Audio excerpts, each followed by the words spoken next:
అందరికీ నమస్కారం. కార్తీక పౌర్ణమి రోజు వెలిగించే దీపం యొక్క విశిష్టతను గురించి ఈ వీడియోలో మనం తెలుసుకుందాం. పూర్వం వశిష్ఠుడు జనక మహారాజుతో ఇట్లనెను: ఓ జనక మహారాజా, కార్తీక మాసం గొప్పతనం గురించి ఎంత చెప్పుకున్నా తక్కువే. ఇప్పుడు నేను కార్తీక పౌర్ణమి రోజున జరిగిన ఒక కథ గురించి చెప్తాను, వినండి అని ఇలా చెప్పడం ప్రారంభించాడు.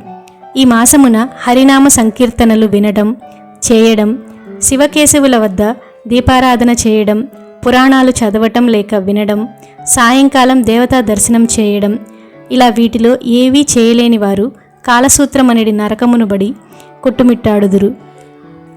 కార్తీక శుద్ధ ద్వాదశి రోజున శ్రీహరిని పూజించడం చాలా పుణ్యప్రదం. శ్రీమన్నారాయణుడిని గంధ పుష్ప అక్షతలతో పూజించి ధూపదీప నైవేద్యాలు సమర్పించిన వారు విశేష ఫలమును పొందుతారు. ఇలా చేసిన వారు అంతమున దేవతలచే సాదరంగా ఆహ్వానించబడుతూ వైకుంఠాన్ని చేరుకుంటారు. నెల రోజులు చేయలేని వారు కనీసం కార్తీక శుద్ధ త్రయోదశి, చతుర్దశి, పౌర్ణమి రోజులలోనైనా నిష్ఠతో పూజలు చేసి ఆవు నేతితో దీపాలు వెలిగించవలెను. ఈ కార్తీక మాసంలో ఆవు పాలు పితికినంత సేపైనా దీపం వెలిగించినచో వారికి మరుజన్మలో ఉత్తమోత్తమమైన జన్మ లభిస్తుంది. ఇది కూడా చేయలేని వారు ఇతరులు వెలిగించిన దీపాన్ని వృద్ధి చేసిన, ఆరిపోయిన దీపాన్ని వెలిగించిన అట్టి వారికి కూడా ఈ పుణ్యం లభిస్తుంది అని చెప్పి దీనికి సంబంధించిన ఒక కథ కూడా కలదు, వినుము అని కథను ప్రారంభించిన వశిష్ఠ మహర్షి. సరస్వతీ నదీ తీరమున శిథిలమైన ఒక దేవాలయం ఉంది.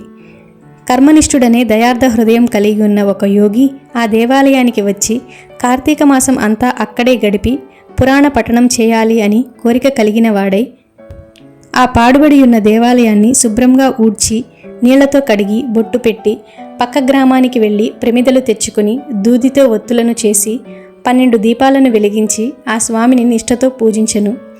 ఈ విధంగా కార్తీక మాసం ప్రారంభం నుండి చేస్తూ వచ్చెను.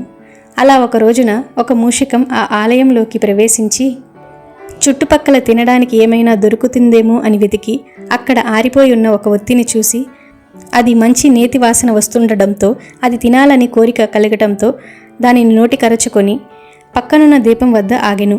నోట కరచి ఉన్న వత్తికి పక్కన ఉన్న దీపం యొక్క అగ్ని తాకి ఆరిపోయిన వత్తి కూడా వెలిగి వెలుతురు వచ్చెను. అది కార్తీక మాసం అయినందువలన శివాలయంలో ఆరిపోయిన వత్తి ఈ ఎలుక వల్ల వెలగటం వలన దాని పాపాలన్నీ పోయి పుణ్యం కలిగి వెంటనే అది ఎలుక రూపం నుండి మానవ రూపంలోకి మారెను. ధ్యానంలో ఉన్న ఆ యోగి కన్నులు తెరిచి చూడగా పక్కన ఈ మానవుడు నిలబడి ఉండట చూసి, ఓయి, నీవెవరవు, ఎందుకు ఇక్కడ నిలబడి ఉన్నావు అని ప్రశ్నిస్తాడు. అప్పుడు అతను, అయ్యా, నేను ఒక మూషికాన్ని. రాత్రి నేను ఆహారం వెతుక్కుంటూ ఈ దేవాలయంలోకి ప్రవేశించి ఇక్కడ కూడా ఏమీ దొరక్కపోవడంతో నెయ్యి వాసన వస్తూ ఉన్న ఒక ఆరిపోయిన వత్తి కనిపించింది. దానిని తినాలని నోట కరిచి పక్కనున్న దీపం దగ్గర నిలబడి ఉండగా నా అదృష్టం కొలది నేను నోట కరుచుకున్న వత్తి వెలిగింది. అలా నా పాపం పోయినందువలన కాబోలు వెంటనే పునర్జన్మను ఎత్తాను అని చెప్తాడు. కానీ ఓ మహానుభావ, అసలు నేను ఎందుకు ఈ మోషక జన్మను ఎత్తవలసి వచ్చింది, దానికి కారణమేమిటో వివరించండి అని ఆ యోగిని అడుగుతాడు. అప్పుడు ఆ యోగి ఆశ్చర్యపడి తన దివ్య దృష్టితో అంతా తెలుసుకుని, ఓయి, కిందటి జన్మలో నీవు ఒక బ్రాహ్మణుడవు. నిన్ను బాహ్లీకుడు అని పిలిచేవారు. నీవు జైన మతానికి చెందినవాడవు. నీ కుటుంబాన్ని పోషించడానికి వ్యవసాయం చేసేవాడవు.